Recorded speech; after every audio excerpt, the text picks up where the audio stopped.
శ్రీ సత్యసాయి జిల్లా హిందూపురం నియోజకవర్గంలో సినీ నటుడు ఎమ్మెల్యే బాలకృష్ణ పర్యటించారు. గోలాపురంలో విద్యుత్ సబ్స్టేషన్ ఏర్పాటుకు భూమి పూజ చేశారు.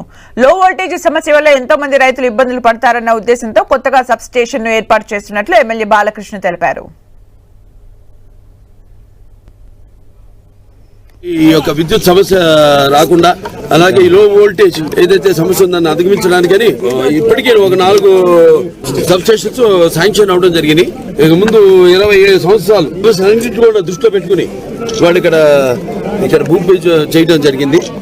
గోలాపురంలో కేంద్ర ప్రభుత్వం కూడా ఈ యొక్క ఏదైతే ఎవరైతే 200 యూనిట్లు వాడుకుంటున్నారో విద్యుత్ వినియోగదారులు ఎవరైతే ఉన్నారో వాళ్ళందరూ కూడా ఈ యొక్క సోలార్ ప్యానెల్స్ ఏదైతే ఉన్నాయో వాటిని కూడా ప్రతి ఇంటికి ఏర్పాటు చేయడం జరుగుతుంది.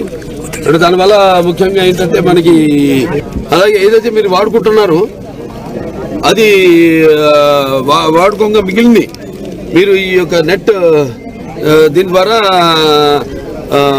తిరిగి ఎవరైతే సంస్థ ఉందో ఆ సంస్థకు మీరు తిరిగిచ్చి మీరు కూడా లాభం పొందొచ్చు అందులో.